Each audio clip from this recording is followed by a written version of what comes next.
Hello students, उम्मीद करता हूँ आप रोजाना स्टडी का टाइम निकाल रहे होगे।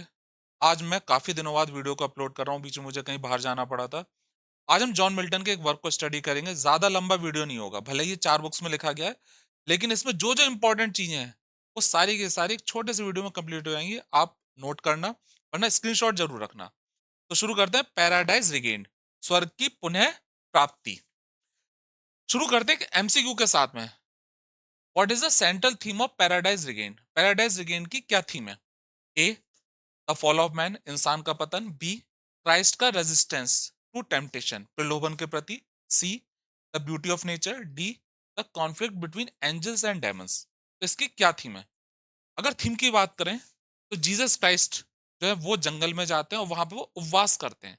तो सैटन आता है और जीसस क्राइस्ट को प्रलोभन देता है कि तुम जो कर रहे हो ये मत करो, भूखा रह के क्या फायदा। तो ये इसकी थीम है। क्राइस्ट ने जो टेम्पटेशन दिया गया था, लालच दिया गया था, उन्होंने कैसे उसका रेजिस्टेंस, विरोध करा था, ये इसकी मेन थीम है। पैराडाइज रिगेन, स्वर्ग की पुनः प्राप्ति, ये एक पोम है। पब्लिश हुई थी 1671 में। जिस वॉल्यूम में ये पब्लिश हुई थी उसमें एक और जॉन मिल्टन का वर्क पब्लिश हुआ था, सैमसन एग्निस्टीज। पैराडाइज रिगेन 4 बुक्स में लिखी गई है।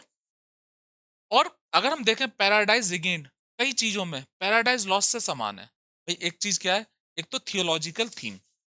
पैराडाइज लॉस्ट की थीम जो है वो थियोलॉजिकल, धार्मिक थी, बाइबल पे बेस्ड थी। इसी तरह से पैराडाइज रिगेन की भी थीम बाइबल पर बेस है। दूसरा इसका टाइटल, वो पैराडाइज लॉस्ट, ये पैराडाइज रिगेन। तीसरा ब्लैंक वर्स, दोनों ही ब्लैंक वर्स में लिखी गई थी, लेकिन अंतर क्या है? पैराडाइज लॉस्ट की जो ब्लैंक वर्स है काफी उत्कृष्ट, सबलाइम है, एपिक है वो। और जबकि पैराडाइज रिगेन एक सिंपल पोम है जो ब्लैंक वर्स में लिखी गई है, आसान शब्दों में लिखी गई है। तो इसकी ज्यादा जो है हमें ऐसा नहीं लगेगा बहुत हैवी सी ब्लैंक वर्स है। और इसकी जो थीम है वो क्या है? जो क्राइस्ट ने, जो टेम्पटेशन, जो उन्हें प्रलोभन दिए गए थे, उन्होंने कैसे उसका विरोध करा था। जो शुरुआती लाइंस है उनको थोड़ा सा देखना होगा हमें। शुरुआत में जॉन मिल्टन जो है वो प्रार्थना करते हैं, और प्रार्थना करते हैं डिवाइन पावर की, कि वो जो एक वर्क लिख रहे हैं उसको लिखने की उन्हें प्रेरणा दें। ये शुरुआती लाइन है। हूएवर, मैं छिपा हुआ है, मैं जिसने हैप्पी गार्डन, हैप्पी गार्डन से मतलब है स्वर्ग में एक बगीचा था जिसका नाम था ईडन। मैं जिसने आनंद में, हैप्पी गार्डन, आनंद में बगीचे या ईडन गार्डन के बारे में संग गाया है। मैं जिसने सबसे पहले हम अपनी तरफ से लगा रहे हैं, मैं जिसने ईडन गार्डन के बारे में गाया है। By one men's disobedience lost, one men's disobedience, आदमी की अवज्ञा, आदमी की आज्ञा ना मानने से लॉस्ट, खो गया। ईडन गार्डन, हैप्पी गार्डन, आदमी की अवज्ञा, जो उन्होंने फल खाया था, मना करा गया था, वो खाया और इस वजह से उनका ईडन गार्डन खो गया। नाउ सिंग, अब मैं ये गा रहा हूं। तो ये शुरुआती लाइन से, इसको एक बार देख लो, स्क्रीनशॉट रख लो चाहे इसका। शुरू होती है फर्स्ट बुक, जीसस क्राइस्ट का जन्म होता है। अब जब जीसस क्राइस्ट का जन्म होता है तो उनका नामकरण होता है। नामकरण करते हैं एक जॉन द बैप्टिस्ट। जीसस का नामकरण होता है। सैटन को पता लग जाता है कि ऐसे गॉड का एक पुत्र है, उसने धरती पर जन्म लिया है जो उनके लिए परेशानी खड़ी कर सकता है। सैटन अपने पिशाचों के साथ में मीटिंग करता है।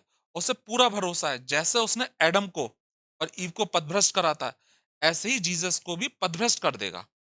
तो पहली बुक में जो सैटन है वो पूरी प्लानिंग करता है और अब जीसस से मिलने आता है। जीसस थोड़ा बड़े होते हैं और वो जंगल में जाते हैं जहां पे वो उपवास करते हैं। थोड़ा मैं आपको एक्स्ट्रा बतला दूं, जो अब्राहमिक रिलीजन है, सबसे पहले यहूदी धर्म, बाद में ईसाई धर्म और फिर इस्लाम धर्म, तीनों में ही रोजा रखा जाता है और तीनों में ही आमीन बोला जाता है। तीनों ही धर्म एक ईश्वरवादी धर्म है। तो यहाँ पे जीसस जंगल में जाते हैं और 40 दिन का रोजा रखते हैं, 40 दिन का एक व्रत रखते हैं।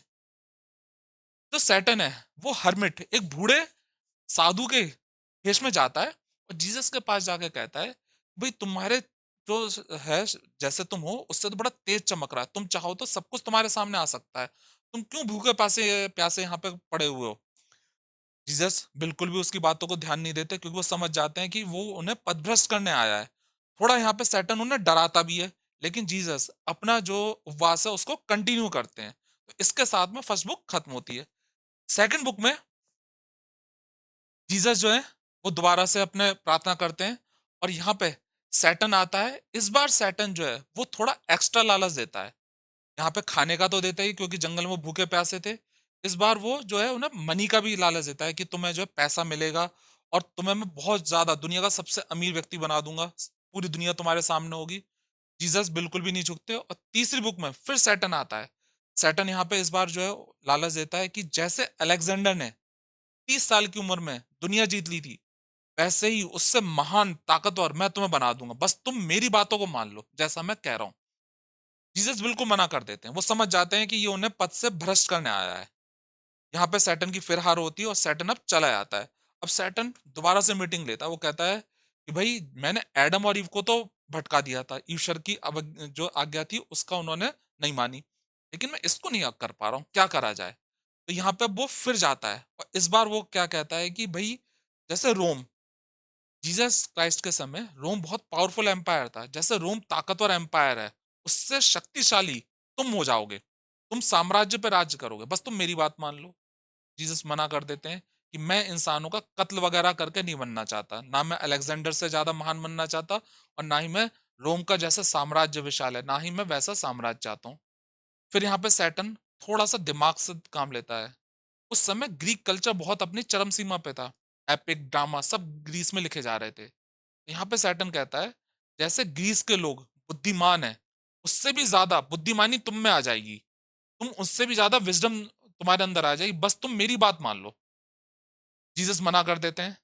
अब यहाँ पे सैटर्न समझ जाता है कि कुछ होने वाला नहीं है। तो यहाँ पे सैटर्न जीसस को ऊपर लेके जाता है और डराता है मैं तुम्हें नीचे जो है गिरा दूँगा।